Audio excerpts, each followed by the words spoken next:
Over time, the number of civilian unofficial collaborators, or IMs, rises in step with the number of full-time personnel. The method of recruitment changes too. In the 1950s, many people were pressured into collaboration, yet by the 1970s and 80s, the preferred basis for an IM's commitment to the ministry was conviction and personal contact. So latest from the 60s onward, the majority of civilian collaborators was acting out of conviction. In the end, the Stasi numbers 90,000 regular personnel and 180,000 IMs. The vast majority works within East German borders against their own fellow citizens.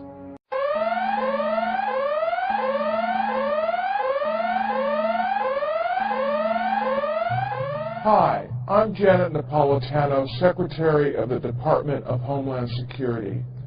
Homeland Security begins with hometown security. Well, it's here. 1984 in America. This is the straw that breaks the camel's back. There is no doubt that we're in deep trouble as a society. The head of Homeland Security, Big Sis, Janet Napolitano, has now come out and announced that over 800 Walmarts in the next month are going to install telescreens at the checkout scanner with different federal orders to spy on the other people shopping. That's why I'm pleased that Walmart is helping to make our communities more safe and secure. If you see something suspicious in the parking lot or in the store, say something immediately. Homeland Security is putting up billboards all over the country that say if you see something suspicious, communicate it. Terrorism is Julian Assange by leaking, millions and millions of documents, aiding the enemy, and should we regard him as, well, a terrorist or an enemy combatant, and what should we do?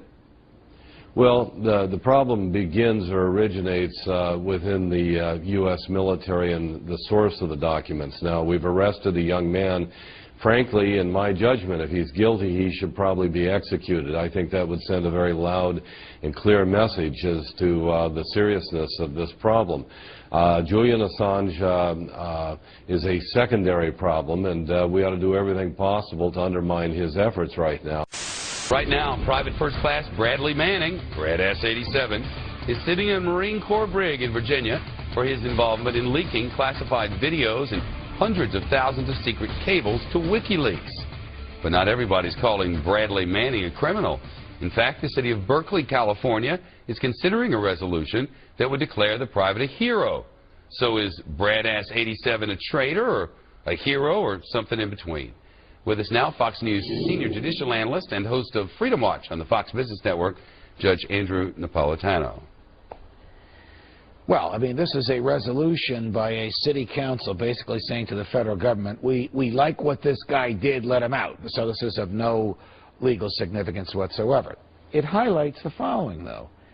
The government would have us believe that this one person, a buck private, the lowest ranking military rank there is in the Army, was solely responsible for delivering to WikiLeaks over 1 million pages of documents. It's hard to believe that one person could have done that. If one person did that, the government is not able to secure its own documents. If more than one person did that, then we should know who else was involved, and the government should stop pointing a finger solely at him. If he is the person who stole the documents, he can be charged with everything from treason to espionage. And if someone dies as a result of what he did, he would expose himself to the death penalty. But the people to whom he has given the documents are permitted to publish them because they are newsworthy. That's the law in a nutshell. All right, but as for Brad S-87 here, he works under the Military Code of Conduct. And what he did is you cannot tolerate if you're in the United States military. That's a period. Correct. If he is the thief, and candidly, the military has reported that he's confessed to this, he is exposed to, at a minimum, life in jail. The only other penalty would be execution if somebody dies as a result of what he did. And then there's the matter of WikiLeaks. If you have information which is accurate and you publish it, you're covered, right? You are. And you know what we have not heard from anyone anywhere on the planet? that these are not the real documents, that this is untrue, that this is phony stuff. So it's all been out there for long enough for the government to say this is not the real stuff, and we haven't heard it. So it is the real documents, it is truthful, and under the First Amendment, the publisher of truthful information is immune from any action by the government, a civil lawsuit or a criminal prosecution, whether it's the New York Times, Fox News, or a website called WikiLeaks. We're on to the WikiLeaks issue and the right-wing reaction to it, and it is fast and furious, unsurprisingly. First, Sarah Palin's blaming the president, and she's, of course, blaming Julian Assange and WikiLeaks and the original leaker as well. Let's give you her choice quotes from Facebook. She says, first and foremost, what steps were taken to stop WikiLeaks director Julian Assange from distributing this highly sensitive, classified material, especially after he had already published material not once but twice in the previous months? What steps were taken? What we're going to do? Manhunt? We're going to bring, you know, I don't know what steps she wanted us to take. Maybe shut down his website, and I was part of her suggestions. That's not what we normally do in a country that has freedom of the press. And plus, he's not even in the country, and he's not a citizen of our country, so I don't know what she wanted us to do, but she's going to give us an idea, because she continues by saying, Assange is, quote, not a journalist, and any more than the, quote, editor of Al-Qaeda's new English language magazine, Inspire, is a, quote, journalist. He's an anti-American operative with blood on his hands. His past posting of classified documents revealed the identity of more than 100 Afghan sources to the Taliban. Why was he not pursued with the same urgency we pursue Al-Qaeda and Taliban leaders? So now, if you publish documents that the government does not want the people to see, you're the equivalent of a terrorist. You're Al-Qaeda or Taliban, and you should be hunted down like that.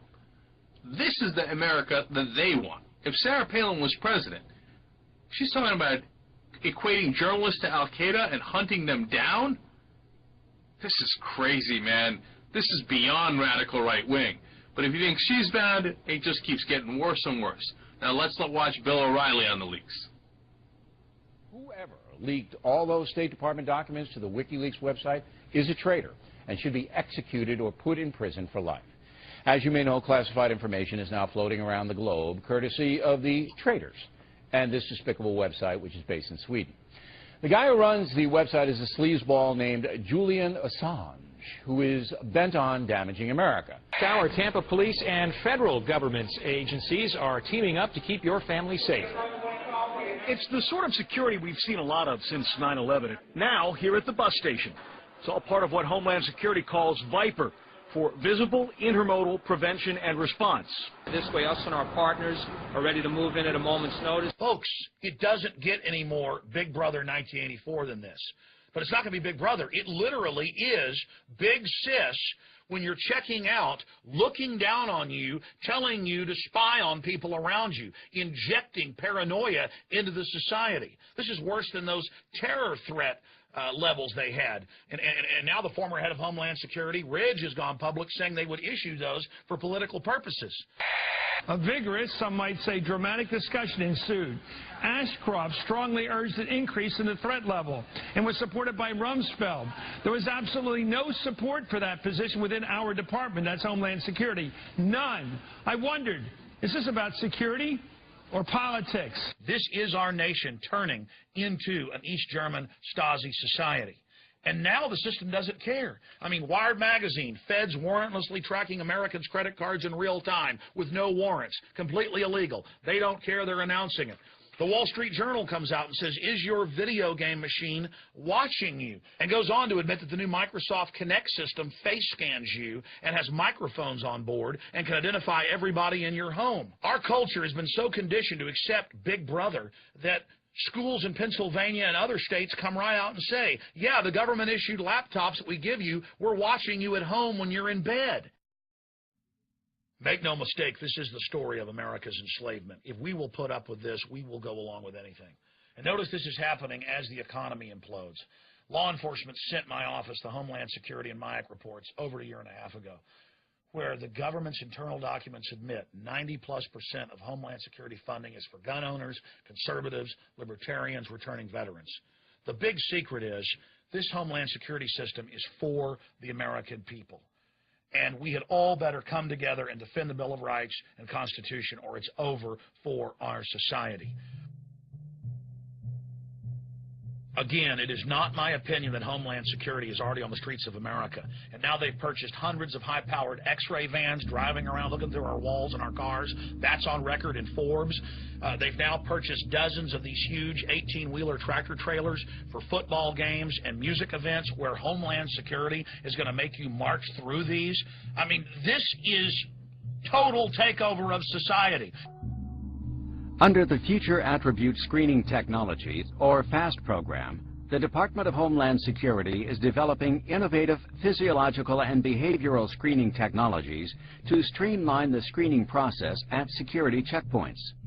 The mobility of the FAST demonstration laboratory allows security officials to quickly and efficiently establish security boundaries inside the screening mobile module. A suite of real-time, non-invasive sensors measure behavioral and physiological indications of malintent, or the intent or desire to cause harm.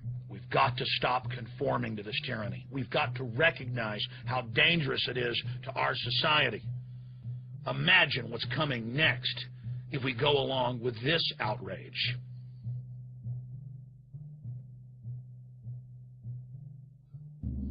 And one more point. If you don't like what Walmart's doing with these telescreens and this whole Big Brother system, call them and let them know that you're not going to be shopping at their stores until they kick the federal government out of them. Thank you for doing your part to help keep our hometowns safe. It's not about justice, it's not about agenda, it's not about mobilizing people, it's about dialing for corporate dollars. These two parties have sold the U.S. government and the American people to the highest bidders.